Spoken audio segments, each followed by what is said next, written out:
Did you know that an athlete can lose as much as 2 liters of water an hour through perspiration? That means losing salt too. So they use a sports drink to replace the lost salt.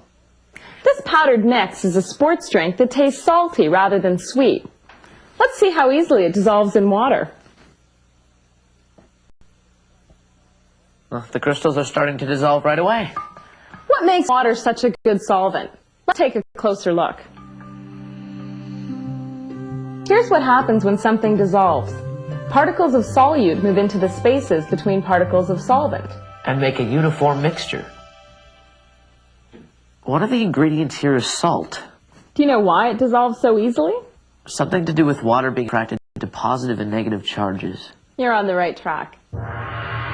60 seconds of science. The water molecule has an equal number of electrons and protons. Do you remember what makes it a polar molecule? The oxygen atom exerts a greater attractive force on the shared pair of electrons, pulling them closer. Since electrons are negative, the oxygen end of the molecule gains a slightly negative charge. The hydrogen atoms are left further away from the shared electrons, meaning that this end of the molecule has a slightly positive charge. So even though the number of protons and the number of electrons are equal, they're not shared equally between the atoms. Because of this, regions of different charge develop. Slightly negative at this end and slightly positive here at this end. A molecule with different regions of charge is called a polar molecule.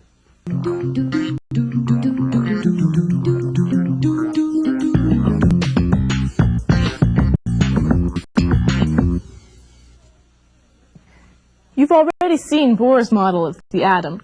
We can use it to review why water is polar. Here's the nucleus, with electrons in different energy levels circling around it. The electrons furthest from the nucleus have higher energy levels. They're called the valence electrons. If the outer energy levels aren't completely filled, then the atoms share valence electrons as they try to make complete energy levels. This sharing creates a covalent bond. The oxygen atom has 6 electrons in its outer energy level. Hydrogen atoms only have 1. By sharing 1 electron, each hydrogen atom has 2 electrons, and its energy levels are full.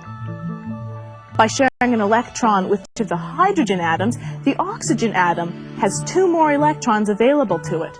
So now, its energy level is complete. The shared pair of electrons between the 2 atoms form a covalent bond. So, when 2 hydrogen atoms join with 1 oxygen atom, all the energy levels are filled. That means the atoms are stable, and atoms tend towards stability. In the case of the water molecule, the 3 atoms share electrons to form 2 covalent bonds. So what is it about water that helps it dissolve salt? Something to do with water being a polar substance. Okay, an ion is a charged atom. Ions are the result of atoms gaining or losing electrons as they form chemical bonds. So how does water's polarity help it dissolve ionic compounds? Well, water is attracted to substances with a negative or a positive charge. Right.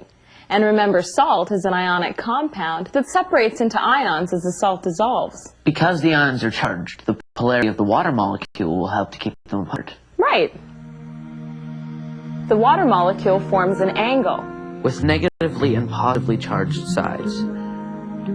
This polarity helps water dissolve ionic compounds like salt.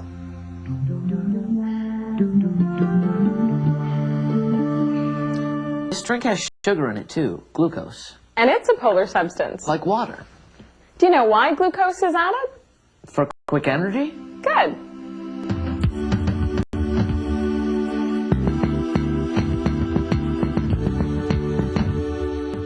Because it's a polar substance, glucose dissolves easily in water. And once it's dissolved, it's carried in the bloodstream to body cells, becoming the fuel for energy production.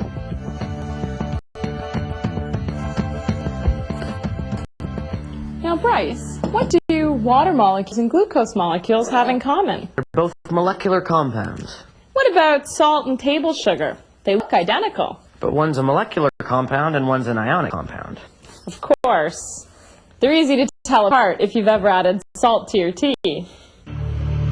Science rules.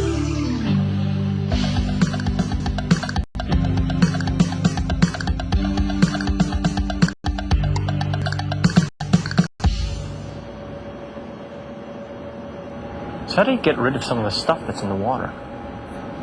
Well, the water comes in from the river into the low-lift pump house, and there's a traveling screen that removes leaves and twigs. Then it flows into the first clarifier, where we add the chemical alum that helps remove the dirt from the water.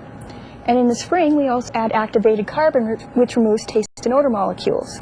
So is that why spring water tastes so bad? Spring water tastes so bad because it has all the dead plant matter floating around in it, making strange-tasting tea.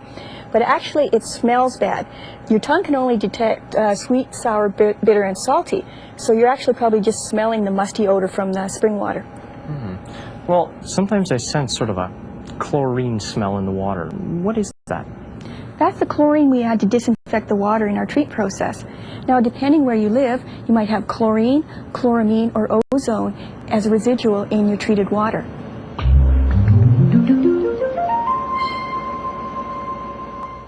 One way to tell if you have something dissolved in the water is to use a conductivity meter.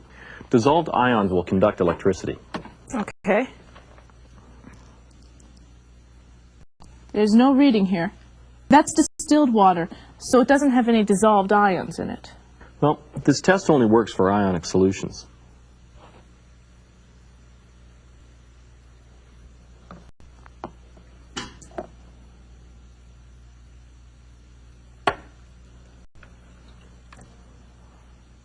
Why doesn't it work with sugar solutions? Well, is table sugar an ionic compound?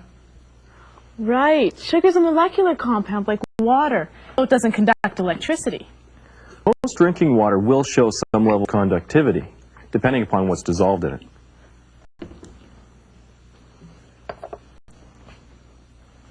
Yeah, there's a reading here. It's safe to drink, but not pure.